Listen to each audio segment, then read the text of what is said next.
ఇటువంటి ప్రాంతం నిజంగానే అసలు ఒక స్వర్గం తిరుగున్నది. దేవకొండ ఇక్కడ ట్రెక్కింగ్ కొరకు ఎంతో మంది వస్తారు. కానీ చాలా మందికి మతి లేదు, తెలివి లేదు, దరిద్రులు చెత్త దేవకొండ చేసి చెత్తకుండా చేస్తున్నారు. ఇది మన యాదికి పెట్టుకోవాలి, ప్రకృతిని కాపాడాలి, ఇటువంటి జాగాన్ని మంచినే ఉంచాలి. ఎంజాయ్ చేయండి, మజా వస్తుంది. ఇంతకన్నా మజా ఏముండదు. తాగినా ఉండదు, తందనాలు ఆడినా ఉండదు, కార్డ్స్ ఆడినా ఉండదు, ఏది డ్రగ్స్ తీసుకున్నా ఉండదు. ఇంతకంత మంచిది కిక్, ఫన్ ఏది కూడా ఉండదు. అయితే ఈరోజు చాలా సంతోషం. మేము 16 మంది వచ్చినాము.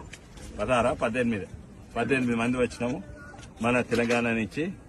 ఇక్కడ అందరు కూడా యోగా చేసిండ్రు. సూర్య నమస్కారం ఎట్లా చేయాలో తెలుసు. అందరం ఆ కాంపిటీషన్ లో పాల్గొని ఇక్కడికి వచ్చినాము. మీరు కూడా అందరు ఇక్కడికి వస్తే మంచిగా వచ్చి ఎంజాయ్ చేయండి, ప్రకృతిని కాపాడండి. ఇక్కడ చుట్టూ చూడండి, ఆ వాటర్ ఫాల్లు, గుట్టలు అవి ఎట్లుంది చూడ. ఆ వాటర్ ఫాల్ కిందికి కూడా పడే, ఆ మీదనే ఆవిరై వెళ్ళిపోతున్నాయి.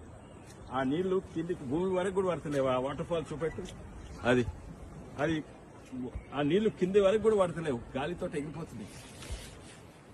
మంచిది. Have a good trek. అందరు everyone had fun. Thank you so much.